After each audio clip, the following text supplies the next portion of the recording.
Donc après cette première étape, mise en évidence de la difficulté fonctionnelle rencontrée par NC, nous allons réaliser un bilan cognitif détaillé. Donc ici, j'ai repris brièvement les fonctions cognitives que nous avons évaluées, et en rouge, les fonctions qui ont montré un déficit. Donc nous retrouvons un déficit en ce qui concerne donc, la mémoire épisodique verbale, l'apprentissage, des difficultés de stockage et traitement en mémoire de travail. Les fonctions exécutives évaluées montraient toutes des performances déficitaires, donc la flexibilité, la résistance à l'interférence, l'inhibition et la planification. Et au niveau attentionnel, NC présentait des difficultés d'attention sélective.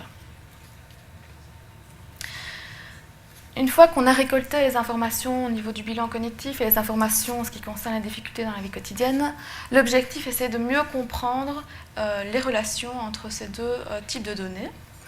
Et dans la littérature, qu'est-ce que la littérature dit? C'est que pour pouvoir bien réguler ses pensées, eh bien, il faut de bonnes capacités exécutives attentionnelles, notamment de la flexibilité attentionnelle, c'est-à-dire pouvoir décentrer son attention qui a été orientée de manière automatique vers ses pensées. Pouvoir faire appel aussi à de l'attention sélective, donc pouvoir apprendre à se focaliser sur la tâche en cours. Et enfin, des capacités de résistance à l'interférence. Et donc on peut observer que ces différentes fonctions sont trouvées déficitaires chez NC. Et donc on pourrait faire l'hypothèse que ces différentes fonctions pourrait entraîner un manque d'autorégulation des pensées chez NC. La quatrième étape, c'est de déterminer donc, avec la personne un objectif concret. Donc, NC venait avec sa plainte de diminuer la fréquence de ses pensées intrusives dans sa vie quotidienne et donc, en corollaire, de se sentir plus posé. Et donc, nous avons proposé à NC une stratégie qui vient de la littérature, donc, qui a pour objectif d'améliorer son contrôle attentionnel, qui était donc trouvé déficitaire au niveau du bilan cognitif. Cette stratégie, c'est l'Attention Training Technique. Je ne sais pas s'il y en a qui connaissent cette stratégie. Elle a été développée déjà dans d'autres états psychopathologiques. Dans le cas de la schizophrénie, elle a été utilisée avec une personne qui souffrait d'hallucinations. Et donc ici, notre étude, l'objectif c'était d'aider la personne plutôt en ce qui concerne ses pensées intrusives. L'objectif de cette technique est d'améliorer les capacités de contrôle et de flexibilité attentionnelle. Comment? Donc en essayant d'apprendre à NC à désengager l'attention qui a été orientée de manière excessive vers soi et à pouvoir apprendre à déplacer son attention vers l'extérieur. Au final, l'objectif c'est de pouvoir promouvoir un calme intérieur. Et un autre aspect donc, de la technique, c'est que les exercices sont facilement applicables en milieu naturel, ce qui est une composante importante à prendre en compte dans nos remédiations cognitives. Donc, la procédure, c'est que nous réalisons différents types d'exercices d'attention auditive externe avec NC, donc, dans l'objectif d'améliorer son contrôle attentionnel. On va utiliser des sons que l'on va introduire à l'intérieur d'une pièce et en dehors d'une pièce. Et avec ces sons, on va réaliser 3 types d'exercices. Donc des exercices d'attention sélective, où on va apprendre à NC, donc entraîner NC à focaliser son attention sur un son. On va réaliser des exercices de flexibilité attentionnelle, où on va apprendre à NC à déplacer rapidement son attention entre les différents sons lorsqu'ils sont émis. Et des exercices d'attention divisée, qui a pour objectif d'essayer d'assimiler donc, tous les sons simultanément. Donc j'ai repris ici un peu le dispositif, le contexte thérapeutique. Donc on peut voir ici, donc j'étais derrière NC et on a utilisé donc 6 sons au total. Les sons étaient déterminés, le nombre de sons était déterminé par le niveau de difficulté que l'on pouvait atteindre avec NC. Donc on a utilisé des sons localisés à des endroits différents dans la pièce et d'intensité différente pour augmenter la difficulté. Les sons étaient introduits de manière progressive pendant et à travers les séances d'exercice. Et donc, par exemple, on demandait à NC d'apprendre à se focaliser, par exemple, sur le son de l'ordinateur. Il y avait un son qui était émis par l'ordinateur, indépendamment des autres sons. Ou, par exemple, d'apprendre à déplacer son attention entre les sons lorsqu'ils étaient nommés. Par exemple, je disais métronome, donc elle devait se focaliser sur le son du métronome. Après 5 secondes, l'eau qui coule, etc. Donc, on réalisait les 3 types d'exercices avec NC. Ça a duré 9 séances. Les séances sont plutôt courte, ça durait environ une demi-heure. Un aspect important donc, de la prise en charge, c'est de pouvoir permettre à NC de pratiquer les exercices à son domicile. Donc on a déterminé avec elle différents sons qu'elle pouvait utiliser chez elle pour pouvoir appliquer et réaliser les différents exercices. Elle devait suivre la même séquence de base d'instruction que celle réalisée durant la session thérapeutique. Donc l'objectif ici, c'est de pouvoir permettre à NC de transférer l'apprentissage en milieu plus structuré dans sa vie quotidienne. Donc à côté de ça, donc on a développé des mesures d'efficacité, donc des mesures qui permettent de mettre en évidence si le programme exerce un effet ou non. Donc on a tout d'abord utilisé des tâches qui impliquent le vagabondage de pensée. Alors pourquoi ces tâches-là ? Parce que dans la littérature, le vagabondage de pensée, ce sont des situations où le contrôle attentionnel va éloigner la personne d'une tâche principale au profit d'informations internes. Donc on va utiliser deux tâches qui impliquent le vagabondage de pensée. Et donc le contrôle attentionnel donc, qui est visé par le programme de remédiation. On va utiliser une tâche écologique. Écologique pourquoi ? Parce que c'est une tâche de compréhension de texte.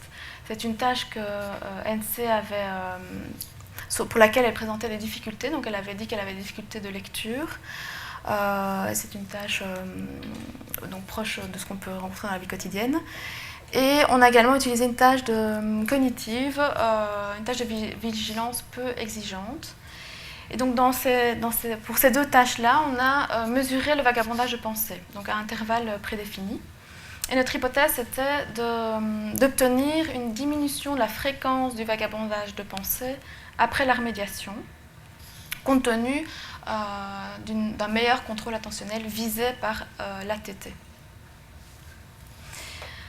Alors, à côté de ces mesures d'efficacité, nous allons développer des mesures de spécificité. Donc, comme je l'ai dit tout à l'heure, ce sont des mesures qui ont pour objectif de voir si le programme exerce un effet spécifique et non un effet général d'entraînement.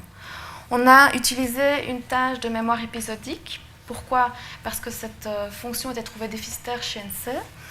Et on a essayé de mettre au point une tâche qui implique moins le contrôle attentionnel, donc moins le vagabondage de pensée. Et on a donc proposé à NC d'apprendre une liste de 15 mots présentée à une vitesse élevée pour diminuer donc, le découplage de l'attention. Donc ici, l'objectif, c'est l'hypothèse, c'est de ne pas obtenir d'amélioration après la remédiation, étant donné que cette tâche n'est pas censée faire moins appel au contrôle attentionnel. Nous avons également administré différentes mesures dans la vie quotidienne et professionnelle. Donc, comme nous avons ciblé les capacités à contrôler ses pensées, nous avons administré un questionnaire sur le sujet. NC présentait également une symptomatologie positive élevée, donc il est intéressant de pouvoir mesurer cette symptomatologie avant et après la remédiation. Au travail, elle présentait des difficultés de comportement et de concentration. Donc nous avons réalisé une évaluation de la quantité et de la qualité du travail réalisé sur une semaine, avant et après la prise en charge. Et également, nous avons administré un questionnaire qui porte sur le comportement au travail. En ce qui concerne les résultats, donc au niveau du bilan cognitif, j'ai repris ici donc, les résultats qui ont montré une amélioration après la prise en charge, c'est-à-dire des résultats qui se normalisent après la prise en charge. Et on peut observer donc, une amélioration en ce qui concerne la flexibilité, l'attention sélective et la résistance à l'interférence, qui sont en fait les fonctions qui sont ciblées par l'entraînement intentionnel, les exercices que nous avons réalisés en thérapie. Ce qui est intéressant d'observer également, c'est que deux fonctions qui étaient trouvées déficitaires avant la remédiation, l'inhibition et la planification, n'ont pas montré d'amélioration après la prise en charge, ce qui peut indiquer une certaine spécificité de notre prise en charge sur le contrôle attentionnel. En ce qui concerne la mesure, donc la tâche de compréhension de texte, donc tâche pour laquelle on a mesuré le vagabondage de pensée avant et après la remédiation, on observe une diminution du vagabondage de pensée après la remédiation. Il faut savoir qu'on a réalisé 3 évaluations en pré et 3 évaluations en post, et c'est une moyenne que j'ai repris pour vous montrer les résultats. Pour la tâche vigilante, nous obtenons également une diminution du vagabondage de pensée après la remédiation, donc en accord avec nos hypothèses. Sur la tâche mémoire de mot, donc pour laquelle nous n'attendions pas d'amélioration de performance, étant donné que nous faisions l'hypothèse d'une application moindre du contrôle attentionnel, nous n'obtenons pas d'amélioration de performance, mais plutôt une diminution des performances sur cette tâche-là. NC, après la prise en charge, montrait une meilleure capacité à contrôler ses pensées, donc, en lien avec ce qu'on a entraîné. Donc, pour un peu résumer, on peut dire que cette prise en charge a été efficace pour améliorer les composantes exécutives de l'attention. Elle a permis aussi de mettre en évidence une diminution de la fréquence du vagabondage de pensée chez NC et une meilleure capacité à contrôler ses pensées. On peut dire que cette prise en charge est spécifique, étant donné que nous n'avons pas obtenu d'amélioration sur la tâche de contrôle mémoire des mots et sur des fonctions qui étaient trouvées déficitaires chez NC avant la prise en charge et qui étaient censées ne pas être ciblées par l'attention training technique, qui est les fonctions de planification et d'inhibition. En ce qui concerne les répercussions dans la vie quotidienne, donc ce qui nous intéresse le plus, NC donc, a émis qu'elle avait une meilleure concentration sur son lieu de travail. Elle arrivait à mieux gérer son comportement, et au niveau de la PANSS, nous avons obtenu une diminution de la symptomatologie positive en ce qui concerne essentiellement donc, la méfiance et le délire. Ce qui est intéressant à mettre en relation avec l'étude de Laurent, qui effectivement avait mis en évidence aussi une diminution de la symptomatologie positive suite à une prise en charge de la flexibilité. Donc ça, c'est intéressant à souligner.